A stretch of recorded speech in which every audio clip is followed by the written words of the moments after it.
What's up, everybody? Welcome back to another episode of Nerd Nostalgia Podcast. In today's episode, you're going to find Irvin doing a solo episode and talking martial arts, kind of. And when I say martial arts, I mean Shang Chi and the Legend of the Ten Rings. We had the trailer drop, so we're going to discuss that a little bit. We're going to talk about who Shang Chi is, some of his background, and where you can kind of find his stuff.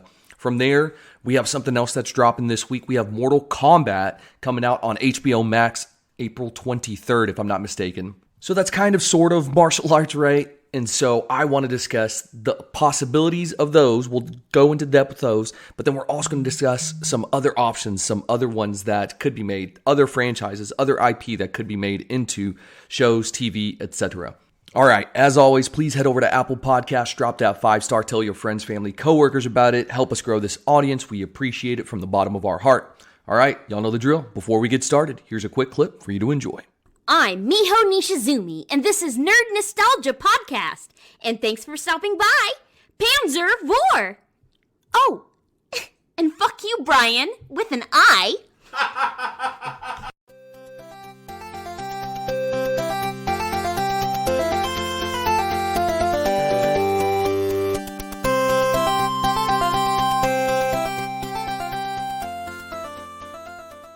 Welcome back, all my nerdy Nostalgites. Thank you for joining me on this episode. So, like I mentioned in the intro, not we, because the boys, I have yet to be able to link up with them to do another episode. We are still trying to link up. Everybody's schedule's just been kind of hectic, and babies and kids and jobs and all that jazz. But rest assured, it's going to happen. I'm just going to get it set up with them. It's all a matter of timing. But today's episode, let's go over some stuff. So the three big things that we're going to cover today, and I already mentioned it. Number one is going to be Shang Chi. We're going to discuss who Shang Chi is, his premiere, comic debut. We'll just go a little bit of history about that person, about that character. We'll go into Mortal Kombat, talk about the excitement, what we think is going to happen. They've dropped a couple other things that I'm excited for as far as that's concerned. And then finally, we're going to cap off with, is this the start of more martial arts movies as far as, video games, comic books, like that intellectual property that's available, that's out there? Are we going to see a shift into it? Because there's definitely a few that I think could be made into great shows. They're going to be pulling from nostalgia from, the 80s, 90s. So let's get into it, guys. Let's start off with Shang-Chi. Who is that? Okay, so if you were unaware, today Marvel dropped the trailer for Shang-Chi and the Legend of the Ten Rings. This is going to be a movie that's coming out, I think, in September 22nd. Don't quote me on that, but I want to say it's later in the year. It's a movie that they have that's come out. It's part of the next phase. It's going to be one of the younger characters. And actually, Disney and Marvel specifically, right, has invested a good amount of money into some newer characters. They're going this route with adding in a little bit more diversity into their cast, right? So we have, Black Panther and that crew. That was part of it. But you also have a slew of different Asian characters that are there as well. And along with it, I think Miles is eventually going to make his debut, which this is just going to help broaden their viewership, broaden their demographics. The more races, the more inclusion you can have, the greater that pocketbook is going to be, because you're going to have all these different people coming to see someone that looks like them on the big screen, which I think is funny. It took them this long to do, but they're getting it done. And so with Shang-Chi and the Legend of the Ten Rings, I knew about this a while ago, but I wanted this to be essentially a Bruce Lee meets Crouching Tiger, Hidden Dragon with a little Marvel flair. And based off of the trailer, I'm all about it. I'm in a group chat with a couple of friends of mine. They come from all walks of life, black, white, Hispanic, Asian, Mexican, like everybody, right? And everybody was on board for this trailer. They were about it. They were like, I don't know who this is, but this looks dope. And so if you haven't seen the trailer, spoiler warning, earmuffs, skip ahead until we stop talking about it. But in this trailer, it's basically what I just described. It's Bruce Lee meets Crouching Tiger, Hidden Dragon with what I believe and like to call and refer to as the Marvel little sprinkle on there, the Marvel formula. Everybody says there's no formula, but there is a formula. Like you can recognize a Marvel movie, and this is no different. I don't know what the formula is, but it's out there. It exists. So it's exactly what we were looking for. I'm going to play a little clip of the trailer that debuted today. I trained you. So the most dangerous people in the world couldn't kill you. Son, it's time for you to take your place by my side. You better watch out, 'cause it's my time. That's not going to happen.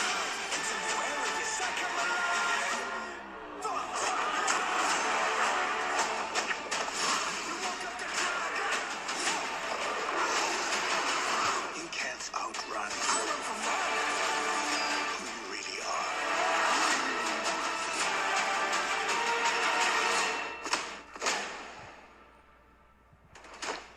Who are you? Boom, and we're going to stop there. That was, it's a quick clip too. It's only about 2 minutes and 20 seconds. I gave you about 45 seconds, something like that there. And it's very compelling. You could already tell the premise of the story that they're going to go with. It's a redemption thing. One of my buddies in a different group chat was saying that it reminded him of the League of Shadows from DC. There, he was like, where's Ra's al Ghul? This is the feeling that I'm getting. But I feel like that's pretty much every like ninja, like the Foot Clan from Teenage Mutant Ninja Turtles. You have the Hand in Iron Fist. You have Ra's al Ghul's League of Assassins, aka the Underground Society. He's the demon's head of that, right? Whatever. These are all going to be very, very similar. And so I feel that's why my buddy, shout out, don't forget about his podcast show, Ryan, was the one who said that's the feeling he got. But it's very understandable just because of the fact that that's pretty much the MO for all those, clans, ninja assassins, and all that kind of stuff. So not too far off. But let's get into it. Let's talk about who Shang Chi is, what his debut is, and just kind of a little bit of a history about him so you're more familiarized going into the movie. So Shang Chi is also known as the Master of Kung Fu. People also refer to him as Brother Hand, but I only ever hear it referred to as the Master of Kung Fu. But he's a fictional superhero that I think his debut was Marvel Edition 15. I actually won one from a buddy from the Instagram comic book community. Shout out to Comic Talks, Justin. I appreciate that. It's actually out in CGC being graded right now, so super excited to get that back. I'm hoping for a good, decent grade on that. But it was a free book, and I appreciate it. He was having a giveaway for his YouTube channel, so go check him out. Comic Talks on IG. His name is Justin. Great dude. He's actually doing a big auction tomorrow on 420, so make sure you check it out. Anyways, back to our boy Shang-Chi. So it's a Bronze Age era superhero that was created in what this is a very long title. They end up changing this, but it's Special Marvel Edition, The Hands of Shang-Chi, Master of Kung Fu. Yes, that is correct. That entire sentence that took me about 10 seconds to say, that is the entire title. So they eventually change it to just the Master of Kung Fu, which makes way more sense, and so hence the name Master of Kung Fu. That's his biggest thing. Some of the teams that he's affiliated with are going to be the Five Weapon Society, obviously the Avengers, Agents of Atlas, that's the big new one. Go Google that. It's actually a lot of different Asian characters they kind of combine. Very interesting, very cool. MI6, Marvel Knights, Heroes for Hire, Secret Avengers, Protectors. He's been in a lot of different ones for sure. Another notable character that he's going to partner with is Iron Fist, since they're both doing martial arts. They're both martial arts masters. So one can just assume that they're going to end up linking up together. But let's do a little bit of history about Mr. Shang-Chi here. He was born in the Hunan province of China. He's the son of Fu Manchu. Yes, correct. The Fu Manchu. There's a whole rights kind of thing that happened back in the day with that. Very interesting. Look that up if you want. I'm not going to get into details about that. I could do a whole episode on that probably. But yeah, the Chinese mastermind who has repeatedly attempted to conquer the world, and he just has that thirst for blood. So his mother is actually a white American woman genetically selected by his father. Shang-Chi was raised and trained from infancy in the martial arts by his father and his tutors. Believing his father was a benevolent humanitarian, Shang-Chi was sent on a mission to London to murder Dr. James Petrie, who his father claimed was an evil and threat to peace. Was an evil person and threat to peace. After successfully assassinating Petrie, he encountered Fu Manchu's archenemy, Sir Dennis Nayland Smith, who revealed to Shang Chi his father's true nature. After confronting his mother in New York City for the truth, Shang Chi realized that Fu Manchu was evil. Shang Chi fought his way past Fu Manchu's Sea-Fan assassins at the Manhattan headquarters, telling his father that they were now enemies and vowing to put an end to his evil schemes. So it seemed that our hero has to atone for the sins of his father. Speaking of his father, it's going to be Wenwu, the Mandarin. It's going to be played by Tony Leung. So Wenwu is Shang-Chi's father. We've talked about how he's the one who, has been raising his son to create him. I don't know if you caught it in the clip. He's like, I've been training you since day one, so no one can hurt you, blah, blah, blah. So he runs the organization known as the 10 Rings. They're the bad guys. Now, we kind of saw this back in the day in Iron Man, but there was like a loose interpretation and just not good. So we're going to skip that even happened, and this is the real deal. So the character itself, kind of new. Just there is no comic book origin to it, so it's definitely new. It's kind of made up. The trailer does kind of show you that Wenwu has taken a lot from Fu Manchu, right? So Shang-Chi's original father from the comics, but I think because of those copyright stuff that we were talking about, I don't think they can actually do that. But I don't know, they can borrow from it, I guess. So anyways, he's meant to take over the 10 Rings and become, the next, I don't know, dictator, world dictator, whatever it is. Obviously, the son is good and doesn't want to do that, so that's what the story is going to be about. So that's one of the characters that's in it. We have Katie, played by Awkwafina. She's going to be the comedic relief to this. So she's another new character. We don't really know much about her, and I don't want to go into it just because I don't know, and I don't want to talk out of my butthole. We have Jia Ling, played by Menger Zhang. Playing Jia Ling, that's Shang-Chi's sister and the Mandarin's daughter. The character was originally to be named Fa Lo Su, the same name as her comics equivalent, but it looks like they redid this. So this is all kind of news to me. I wasn't aware that they were rebranding some of these characters, so that's pretty interesting. She was pretty much raised at the right hand of the Mandarin whenever she wanted to leave, but went on to leave the 10 Rings when she attempted to subvert her father's control. In the film, she is similarly estranged from her father and will partner up with her brother to take him down once and for all. Razor Fist. Razor Fist is a villain sporting fantastic fighting skills and steel blades for hands. He is a brilliant martial artist and mercenary. So that's one of the enemies that's on there. I want to get to, this is the one that I wanted to get to Death Dealer. So the trailer introduced what looks like to be another one of Shang-Chi's rivals from the comics, Death Dealer.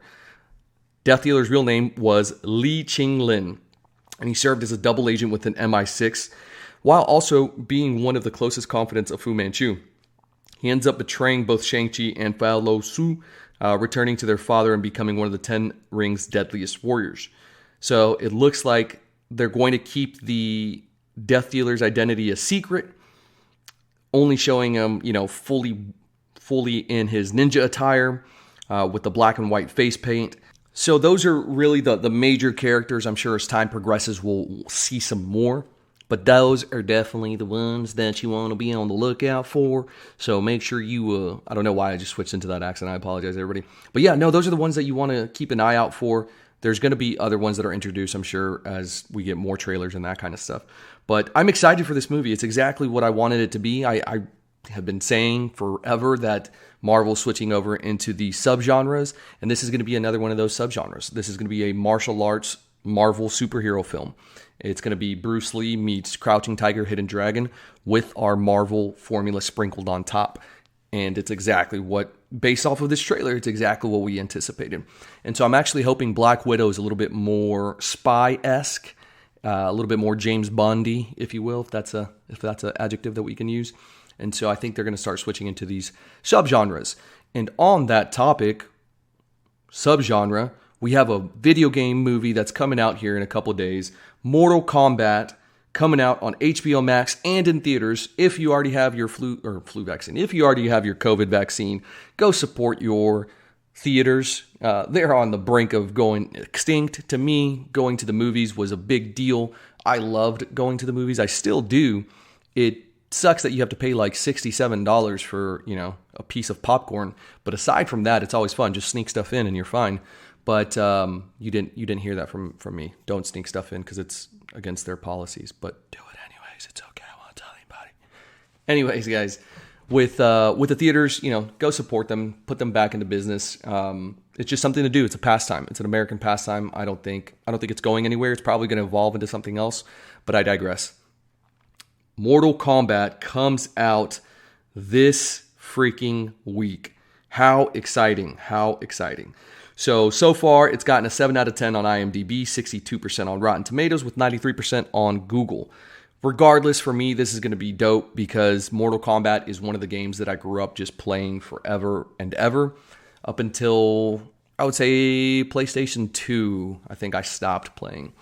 One of my favorite games, though, was Mortal Kombat versus the DC Universe, and that was super cool. That was a really fun game. I don't know if anyone ever played that, but that was a pretty dope game.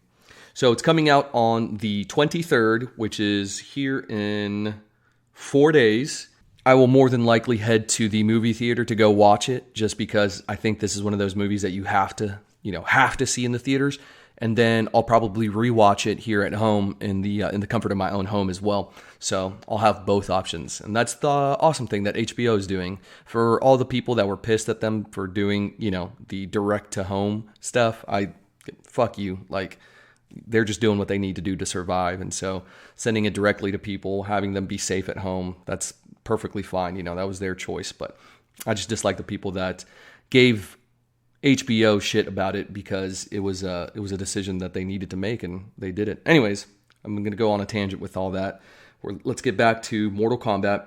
It's really interesting because the cast, number one, we didn't see Johnny Cage. I think I recently saw him in like an article, and he is there. I was like, okay. And then the story is kind of shifting from it being about Liu Kang, which, in the original movie, that's who it was about.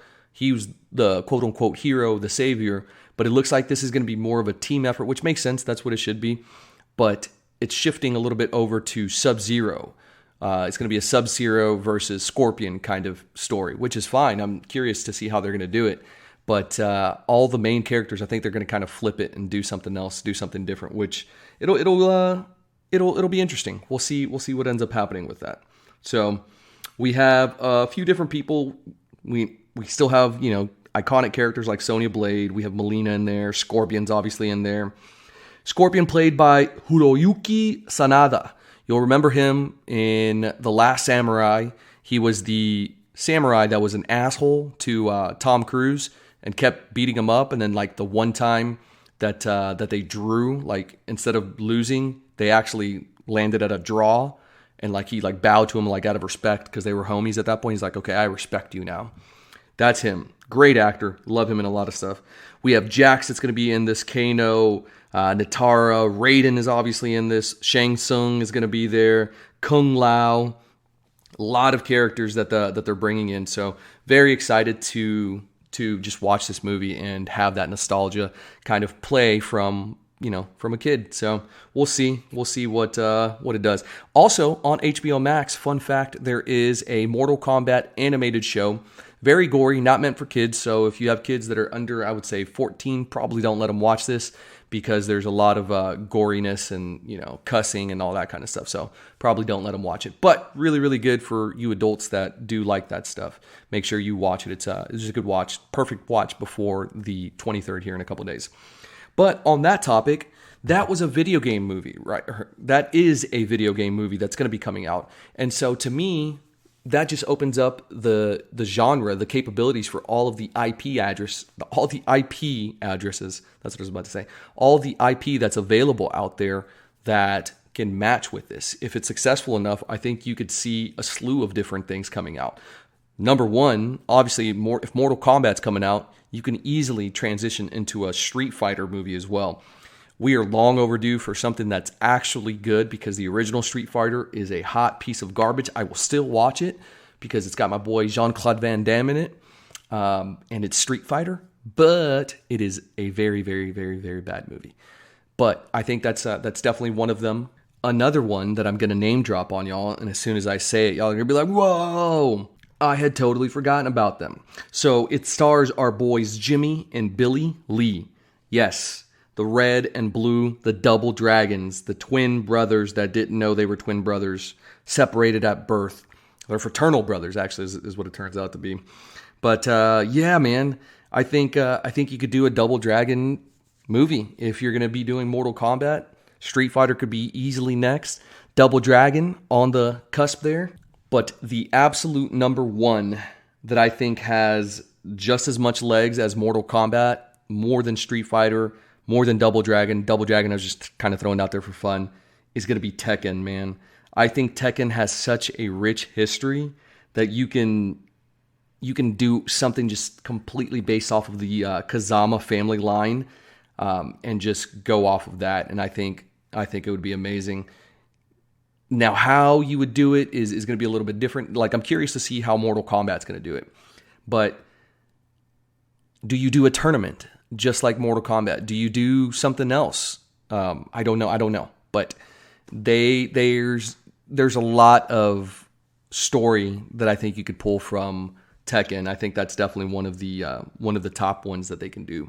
And of course, there's a couple other things out there that has a lot of history as well, like Soul Calibur that you can do. That's another big one. I'm trying to remember the name of Virtual Fighter for Trey. That one's for you, Trey. They could, I guess, do something on that. Probably not. But those are the big ones, man. Let me know what you guys think. Are there other fighting video games that you think could definitely be on there that would make a good either show and or movie, specifically a movie, right? But yeah, those are my picks. You're going to have Street Fighter. Street Fighter 2 is arguably one of the greatest video games of all time. I played that hours upon hours with my cousin Robert, my sister, and my brothers as well. So that's definitely one. I think Double Dragon would be a stretch. It's possible. I think there's enough story. I mean, they did a terrible movie back in the day, and I think they can make something better than that. You know, the bar's set very, very low, so I think you can definitely build up from that. And then, of course, you have Tekken, which I think is definitely the one with the most legs. So that's it, guys. Thank y'all so much for joining me on this episode. I wanted to go over Shang Chi, talk about Mortal Kombat, and then some of the other potential IPs that are out there that, you know, a couple of smart writers can jot a couple things down and present to some suits out in Hollyweird and get it going. So that's it. That's my take. Let me know what you guys think. Please head over to Apple Podcasts, drop that 5-star, tell your friends, family, coworkers about it. Again, just help us grow this audience. We absolutely love doing this with you guys. I'm excited to get you some stuff here in the next couple weeks and to meet up with the guys and do some more episodes for y'all. All right, have a wonderful day. And remember, stay nerdy, my friends.